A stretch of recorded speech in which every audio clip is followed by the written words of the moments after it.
السلام علیکم ګرانو دوستانو. نن به زه تاسو ته د کرکټ په هکله باندې یو څو تازه او ډېر مهم خبرونه درکړم چې خاص کر زه به تاسو ته وایم چې د افغانستان دغه ملي ټیم چې کوم ده د قطر ملي ټیم ته یوه بدترینه ماتې ورکړې ده. په دغه لوبه کې کوم لوبغاړي ښه ځلیدلي او کوم لوبغاړي بیا ښه نه ځلیدلي هغه به زه تاسو ته وایم. بل به زه تاسو ته دغه د افغانستان 19 کلن ټیم چې کوم ده د دوی دغه ویزې مشکل څنګه څه آیا دغې ته ویزې راغلي دي او که ویزې ورته نه دي راغلي. او بل به زه تاسو ته دغه بیگ بیش لیگ په هکله باندې یو خبر درکړم چې سبا ته بیگ بیش لیگ کې دوه ډېرې زبردسته لوبې هم ترسره کیدونکي دي.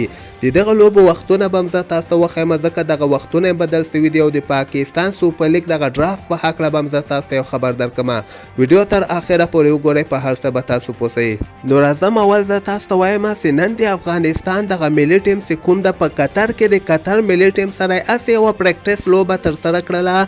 دغه سرسري معلومات ما ترلاسه کړي دي چې په دغه لوبه کې افغانستان 201 ټارګټ د قطر ملي ټیم ته ورکړی و.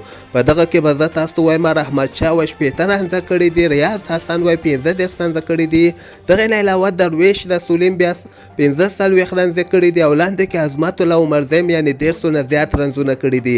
دغه سرسري رپورټ ما ترلاسه کړی و. او بل طرف ته بیا قطر ټول ټیم یعنې 120 کې دغه ټول ټیم یې ورته اوټ کړی ده چې په دغه کې فضل حق فاروقي 2 لوبغاړي اوټ کړي دي، همدغسې شرف الدین اشرف بیا 3 لوبغاړي اوټ کړي دي او عظمت الله عمرزی ګلبدین نایب او دې نه علاوه سلیم صافی بیا یو لوبغاړی اوټ کړی ده. نو دغسې پریکټس لوبه وله قطر ملي ټیم سره دوی لوبه ترسره کړې وله. یوه بله لوبه به هم که خیر افغانستان د قطر ملي ټیم سره ترسره کیږي.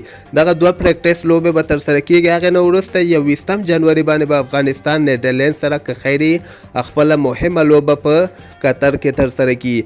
او دغې نه علاوه به زه تاسو ته وایم چې د افغانستان دغه 19 کلن ټیم چې کوم ده دغې ته اوسه پورې یعنې دغه ویزې نه دي ورکړل سوي.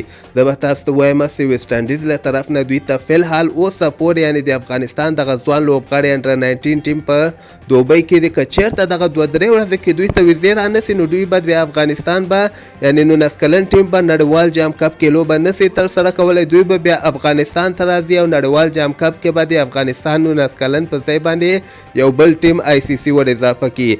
بل د افغانستان کرکټ بورډ ته پکار ده چې همدغه 2-3 ورځې کې پوره کوشش وکړي چې دغه ځوان لوبغاړي ته ویزې ترلاسه کړي. که چېرته ویزې ترلاسه نه کړلې نو بیا به افغانستان نړیوال جام کپ کې لوبه نسي ترسره کولی او دغه به د افغانستان لپاره یو ډېر بد خبر وي چې افغانستان ورلډ کپ ته هم کوالیفای کړی ده او لوبغاړي دی یعنې ورلډ کپ کې لوبه نسي ترسره کولی هغه هم د ویزو په وجه باندې. دغې نه علاوه به زه تاسو ته وایم چې سبا ته به بیگ بیش لیګ کې 2 ډېرې زبردسته لوبې هم ترسره کیدونکي دي. دغه اولنۍ لوبه به زه تاسو ته وایم د محمد نبي د ټیم سیډني ټنډر سره لوبه ترسره کیږي او دغه لوبه 11 بجې د افغانستان په وخت باندې سهار ټایم کې شروع کیږي. دویمه لوبه بیا د مجیب زدران دوی ټیم چې کوم د هغوی هوبارټ هریکین په نوم باندې یو ټیم د هغوی سره لوبېږي. دغه لوبه بیا د افغانستان په وخت باندې غرمې ټایم کې 2 بجې که خیري شروع کیږي. نو سبانۍ 2 لوبې چې بیگ بیش لیګ کې ترسره کیدونکي دي دواړه یعنې د افغانستان لوبغاړي یعنې میلبرن رینیګیټس کې محمد نبي او ظهیر خان پختین او برسبن هیټ ټیم کې بیا د افغانستان مجیب زدران لوبه ترسره کیږي. دغې نه علاوه به زه تاسو ته دا مهمه چې سبا ته د ویسټ انډیز او د آیرلینډ هم خپله اولنۍ 50 اوریزه لوبه هم ترسره کیدونکې ده. دغه لوبې هم په ویسټ انډیز کې ترسره کیږي او دغه لوبې د افغانستان په وخت باندې د ماښام ټایم کې یعنې 7 بجې دغه لوبه شروع کیږي. او کوم ملګري چې دلچسپي لري هغوی هم دغه لوبه کتلی سي. او بل به زه تاسو ته دغه پاکستان سوپر لیګ نه یو خبر درکړم چې د پاکستان سوپر لیګ دغه ډرافت خو نن ترسره کیدونکی و. اصل کې وړه سطحه باندې دغه ډرافت ترسره کیږي. په دغه کې خو د افغانستان لوبغاړو لپاره امکان نشته چې واخیستل سي ځکه کوم لوبغاړي چې اخیستل کېدل هغه ټول واخیستل سول. اوس دغلته د افغانستان بعضې لوبغاړي په بنګلادیش لیګ کې لوبېږي، بعضې لوبغاړي په پاکستان سوپر لیګ کې لوبېږي.